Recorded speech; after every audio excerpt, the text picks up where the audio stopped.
As I record this, it's early April in the PNW. Spring is in the air, and so is economic uncertainty. Is this a good time to buy or sell a home in the Olympia area? I'll break it down for you in my March 2025 update.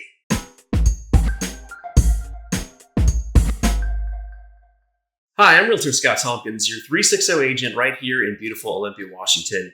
And here are my key takeaways about the real estate market in Thurston County for March 2025. Our number of new listings coming to market this month was up about 12% from last March. Our number of total active listings jumped by 18%. The number of pending sales is up slightly from this time last year by about 5%, and the number of closed sales is virtually unchanged. This month, our months of inventory increased by about 19% from last year to 1.79 months of supply. This number means that it would take a little under 2 months to sell all the available homes. Sellers accepted an offer in 44 days, exactly the same as last year and last month. This month, about 50% of buyers used conventional financing, 9% used FHA financing, 12% paid cash, and 28% used VA loans. This is a big jump in VA loans over last month and shows that most sellers here are happy to work with military home buyers. Sellers in March received just over the listing price, almost the same as this month last year. As we'll see in a moment, seller price reductions appear to be flattening out.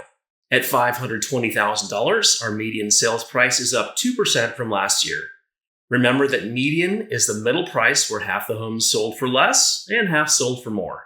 Our average sales price for March was about $567,000, up 2% from last year. Once again, typical home prices have gone up $10,000 or $11,000 annually. In March, about 56% of sellers offered some type of seller concessions, such as assistance with the buyer's closing costs. The number of sellers who needed to reduce the price of their home is unchanged from last month at 30%. This is still noteworthy, and I think it's a sign of higher buyer demand. Let's take a look at how hot the market is by looking at several of my favorite indicators. First, multiple offers. In March, 36% of buyers competed against one or more other interested parties for the same house. This is up slightly from last month's 31%. Next, 21% of buyers in March waived inspections, down slightly from last month's 26% of buyers. Waived inspections really shows that the buyers want to make their offer shine in the seller's eyes, especially when there are other offers. As I always remind you, waiving inspections is extremely risky for buyers, and I never recommend that my clients do this.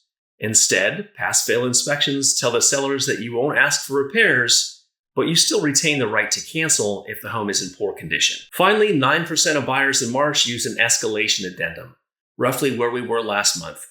Remember that the escalation addendum increases your offer in steps, up to a price ceiling that you're comfortable with. This is a great tool that we can use in competitive situations. So what does all of this mean? Here's my take. I continue to see increased buyer interest in our market. Our number of active listings is up, but we still have under 2 months of supply. Homes are going up in value by about 2% year over year. Homes are selling, meaning that sellers are accepting an offer in about 6 weeks. Buyers are out there making competitive offers. Of note, over a third of homes had multiple offers. 1 in 5 buyers waived inspections, and 1 in 10 buyers used an escalation addendum. Sellers on average sold for just over the listing price, and it looks like seller price reductions may finally be calming down, perhaps a sign that buyer demand and pricing are in balance. I want to talk from a personal space now. If I were you, I would want to know whether this is a good time to buy. If you're feeling a lot of uncertainty about the future, you're not the only one. When I came back from my Iraq deployment, all I wanted was my own home, my own space, where I could do my own thing. Buying was going to increase our monthly payment by $100, which was a lot for us at the time. We decided to go for it, buying a simple tract home in Phoenix for $170,000. If we believe the Zesty estimate, that home has grown in value by about 5% per year to about $474,000. I will never push you to buy beyond a price where you're comfortable, but homeownership is a great builder of generational wealth, and I would 100% buy when I could. By the way, if you need an introduction to a loan officer I trust, let me know. You should start the conversation with a lender now if you're considering buying in the next year. I've been saying that new construction homes will face headwinds in 2025. both due to threats of deportation for workers and because material costs will be going up in price. This latest round of tariffs will only put more upward pressure on the price of materials. So if I were buying a home, I would be looking at existing construction homes, not new construction, and not homes in need of major renovations. But I'm here to help no matter what you decide you'd like to buy. Also, the stock market has been rocked this week, and this may cause some buyers to no longer be able to qualify for financing or choose to continue to rent until things feel safe. If you have the means to buy, you may be at a slight advantage if other buyers hit pause on their home search. We'll see over the next couple months how things shape up. I hope that helps.